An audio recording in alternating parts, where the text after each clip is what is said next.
నమస్తే, welcome to ANN debate time. నేను మీ లక్ష్మీ నాగ్ నరహరిశెట్టి. ఆంధ్రప్రదేశ్ అభివృద్ధి చెందుతుందని, ముఖ్యమంత్రి చంద్రబాబు పనితీరు బాగుందని సాక్షాత్ ప్రధాని నరేంద్ర మోడీ వ్యాఖ్యానించారు. ఆంధ్రప్రదేశ్ అభివృద్ధి ధ్యేయంగా కూటమి ప్రభుత్వం పనిచేస్తుందని తెలిపారు మోడీ. ఇదే సమయంలో కొంతమంది మంత్రులకు చంద్రబాబు క్లాస్ పీకుతున్నారట. పరిశ్రమలు, భూ కేటాయింపులు, రెవెన్యూ సమస్యలపై స్పందించాలని ఆయన సీరియస్ అవుతున్నారట. అలాగే ఋషికొండపై నిర్ణయం ఇంత ఆలస్యమా అని ఆయన అసహనాన్ని వ్యక్తం చేస్తున్నారట.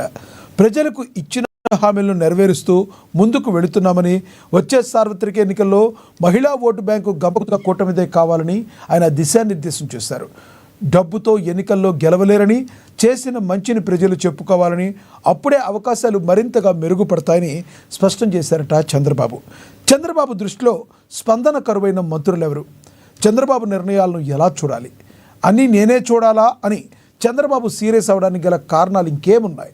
ఇదే అంశాల గురించి ఈరోజు చర్చను కొనసాగిద్దాం. చర్చలో పాల్గొనేందుకు మనతో సిద్ధంగా ఉన్నారు, మనతో అందుబాటులో ఉన్నారు జనసేన నేత సుజాత కాజా గారు మనతో అందుబాటులో ఉన్నారు. అదేవిధంగా రాజకీయ విశ్లేషకులు, న్యాయవాది సింగళూరి వెంకటేష్ గారు కూడా మనతో అందుబాటులో ఉన్నారు జూమ్ కాల్లో. ఇక అక్షర్ సత్యం గారు సీనియర్ జర్నలిస్ట్, ఆయన మనతో ఫోన్ ద్వారా అందుబాటులోకి వస్తారు. ముందుగా జనసేన నేత సుజాత కాజా గారితో మాట్లాడదాం. సుజాత గారు నమస్తే అండి. నమస్తే అండి లక్ష్మీనాథ్ గారు, మీకు అలాగే వెంకటేష్ గారికి, అక్షర సత్యం గారికి అందరికీ నమస్కారం.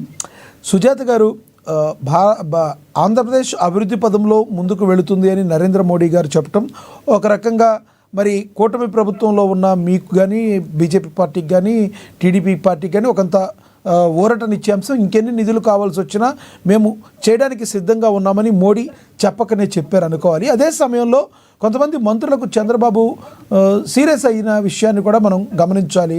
రెవెన్యూ, ముఖ్యంగా భూ కేటాయింపులు, రెవెన్యూ సమస్యలపై స్పందించాలని ఆయన సీరియస్ అవుతున్నారని, ఇక ఋషికొండపై నిర్ణయం కూడా ఇంత ఆలస్యమా అని, అసలు ఋషికొండ మీద ఏ నిర్ణయం తీసుకోవాలనుకుంటుంది కూటమి ప్రభుత్వం, ఏ రకంగా చూడాలంటారు? ఈ వ్యాఖ్యల్ని చంద్రబాబు నాయుడు ఎవరి మీద సీరియస్ అవుతున్నారంటే ఏం చెప్తారు మీరు? సార్, సెంట్రల్ గవర్నమెంట్ ఏదైతే ఉందో ఆంధ్రప్రదేశ్ లో అభివృద్ధి జరుగుతుందని చెప్పి, డెవలప్మెంట్స్ వర్క్స్ బాగా జరుగుతున్నాయని, అది కాకుండా ఎన్డీఏ ప్రభుత్వంలో ఇక్కడ ఆంధ్రప్రదేశ్ లో బీజేపీ కూడా ఒక పార్ట్ కావడం, అలాగే సెంట్రల్ గవర్నమెంట్ లో కూడా బీజేపీ అధికారంలో ఉండడం. ఇంకొక విషయం, వీటన్నిటికంటే కూడా ముఖ్యంగా ఇచ్చిన నిధులకి ప్రతి ఒక్క రూపాయికి జవాబుదారీతనంగా ఇప్పటి ప్రభుత్వం లెక్కలు చెప్తూ, ఎప్పటికప్పుడు బిల్లులు చూపిస్తూ చెప్తూ, ఇక్కడ డెవలప్మెంట్ కూడా ఒక కంటికి కనిపిస్తుంది.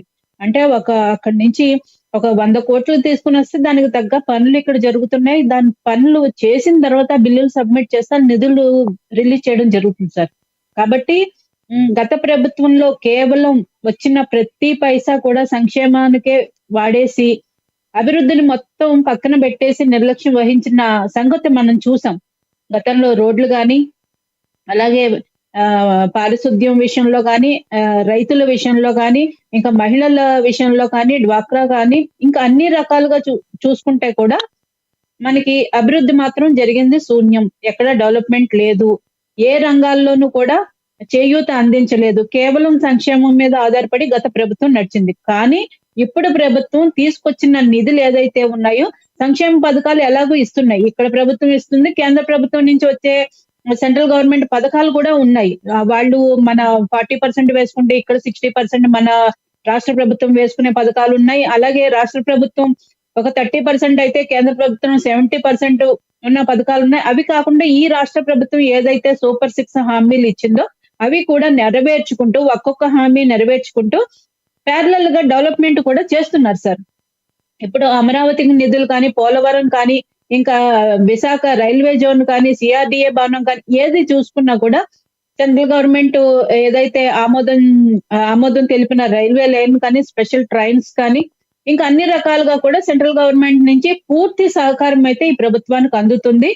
యాజ్ వెల్ యాజ్ ఇక్కడ డెవలప్మెంట్ వర్క్స్ కూడా స్టార్ట్ అయినాయి ఆల్రెడీ. అన్ని అప్ టు డేట్ అక్కడ ప్రధానమంత్రి గారికి చంద్రబాబు నాయుడు గారు వెళ్ళినప్పుడు కానీ, పవన్ కళ్యాణ్ గారు వెళ్ళినప్పుడు కానీ, మిగిలిన ప్రతినిధులు వెళ్ళినప్పుడు కానీ ఆయనకి నివేదిక ఇవ్వడం జరుగుతుంది.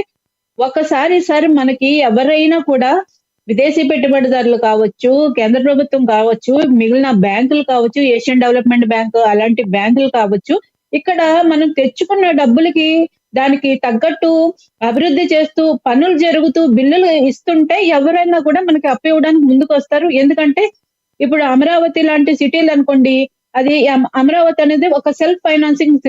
ఒక్కసారి డెవలప్ అయిందంటే అక్కడి నుంచి ఇన్కమ్ జనరేట్ అవుతూనే ఉంటది. ఎప్పటికప్పుడు మనం బ్యాంకులకు వడ్డీలు కానీ అసలు కానీ తీర్చుకుంటూ పోవచ్చు. అక్కడ కనిపిస్తుంది.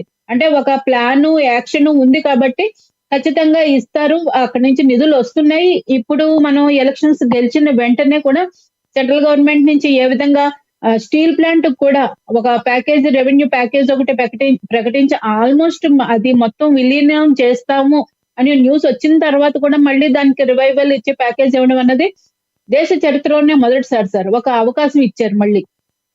అలాగే మనకు పోలవరం తీసుకున్నా, అమరావతి